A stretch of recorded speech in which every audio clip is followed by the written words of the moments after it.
नमस्कार दोस्तों, आशा आयुर्वेदा के YouTube चैनल पर मैं डॉक्टर चंचल आज आपके साथ हूँ। आज हमारे साथ हैं आरोहण और उनके प्यारे से भाई अवयुक्त। और आइए जानते हैं रुचि की आशा आयुर्वेदा के साथ जर्नी के बारे में। मैम बहुत अच्छा रहा है, मतलब कुछ बोला नहीं जा सकता।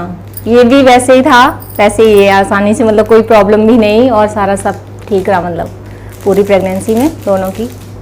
अभी तक जितनी वीडियोस आपने देखी हैं, नॉर्मली आपने एक बेबी के साथ हमें वीडियो में देखा है। हमारे ये दोनों बच्चे आशा आयुर्वेदा में के ट्रीटमेंट से हुए हैं और भगवान धन्वंतरी जी की जो स्पेशल ब्लेसिंग्स हमारे साथ रहती हैं ये उसकी कृपा से हैं। और दोनों ही आयुर्वेदिक ट्रीटमेंट के साथ पूरे 9 महीने बहुत स्मूथ चले हैं, पूरे हेल्दी रहे हैं।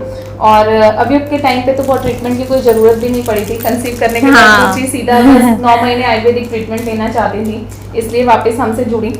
तो ऐसी इनफर्टिलिटी जैसी समस्याओं में बहुत सारे लोगों को ऐसा रहता है कि क्या आयुर्वेद से 9 महीने ट्रीटमेंट लिया जा सकता है, क्या ANC प्रोफाइल आयुर्वेद के साथ किया जा सकता है? बिल्कुल किया जा सकता है और उसके रिजल्टेंट ये हमारे दोनों प्यारे प्यारे राजकुमार हैं।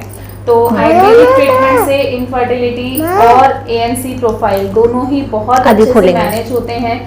काफ़ी कॉम्प्लिकेटेड केसेस भी हमने ऐसे देखे हैं जो प्रेगनेंसी में डायबिटीज़, हाइपरटेंशन, इससे रिलेटेड समस्याएं रहती हैं, वो पेशेंट्स भी आयुर्वेदिक ट्रीटमेंट के साथ बहुत अच्छे से मैनेज किए जा सकते हैं। तो ऐसी कोई समस्या है तो आप ऐसा ना सोचें और आयुर्वेद को अपनाएं। आयुर्वेद बहुत ही नेचुरल तरीके से विदाउट एनी हॉर्मोन्स प्रेगनेंसी को 9 महीने स्मूथ रखने में मदद करता है। आजकल एक चलन है कि 9 महीने तक हार्मोन्स दिए जाते हैं, 3 महीने के बाद भी कंटिन्यू किए जाते हैं, बट जब आप आयुर्वेदिक ट्रीटमेंट लेते हो तो आपको इन सब की ज़रूरत नहीं पड़ती। ऑलरेडी हम इतना ऑल्टर्ड फूड खाते हैं, इतनी सब चीज़ें हम देख रहे हैं अपने आसपास में, हर चीज़ में इंजेक्शंस हार्मोन सब लगते हैं, तो कम से कम बच्चे तो हम प्राकृतिक तौर पर इस जीवन में लेकर आ सकें इस दुनिया में। और ऐसी ही मुहिम आशा आयुर्वेदा के साथ चलती है और उसी की बदौलत और भगवान धन्वंतरी के आशीर्वाद से हम इसमें सफलता भी प्राप्त कर रहे हैं। मैम मेरे बारे में शुरू में मतलब 7 ईयर हो गए थे, कंसीव नहीं हो रहा था।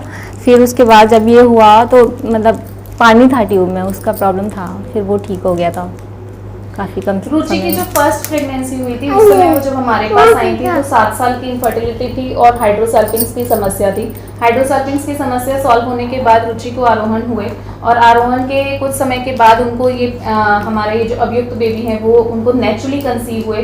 तो आप समझ सकते हैं कि हाइड्रोसल्फिंग्स की समस्या इस तरीके से जब आप आयुर्वेद से रिजॉल्व करते हैं तो वो वापस भी नहीं आती है और सेकेंड टाइम कंसीव होने में भी दिक्कत नहीं आती है और पेशेंट नेचुरली कंसीव कर सकता है। यानी कि आप इलाज एक बार लेते हैं और उसके रिजल्ट के तौर पे आपको दोबारा प्रेगनेंसी में कॉम्प्लिकेशंस का सामना नहीं करना पड़ता है। दोनों में से एक बार भी ट्यूब में प्रेगनेंसी नहीं हुई है, जो कि नॉर्मली डॉक्टर्स बोलते हैं कि हाइड्रोसल्फिंग्स है तो ट्यूब में ही प्रेगनेंसी होगी।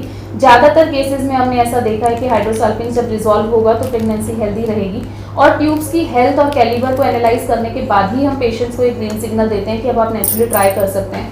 बहुत बार अगर कभी हमें ट्यूब की हेल्थ कॉम्प्रोमाइज लगती है तो हम पेशेंट को क्लियरली बता देते हैं कि ऐसा रिस्क ना उठाया जाए। तो ऐसी समस्याओं के लिए भी परेशान होने की जरूरत नहीं है। हाइड्रोसल्फिंग्स है तो भी आप एक बार भी और दूसरी बार भी वापस कंसीव कर सकते हैं। ऐसी एक और पेशेंट है हमारे पास जिनकी शायद पहली वीडियो आप देख चुके हैं और उनको भी सेकंड बेबी अभी कुछ महीने पहले डिलीवर हुए हैं और सेकंड बेबी भी उन्हें नेचुरली ही कंसीव हुआ है विदाउट एनी ट्रीटमेंट, जबकि उनको ग्रॉस हाइड्रोसल्फिंग्स की समस्या थी। तो ऐसी हाइड्रोसल्फिंग्स है तो एक टॉपिक ही होगा, हाइड्रोसल्फिंग्स है तो आयुर्वेदिक ट्रीटमेंट ना लिया जाए, ये सब मिथ्स को तोड़ते हुए आप आयुर्वेद का सहारा ले सकते हैं। यकीन मानिए आपकी प्रेगनेंसीज में कॉम्प्लिकेशंस नहीं आएंगे। धन्यवाद।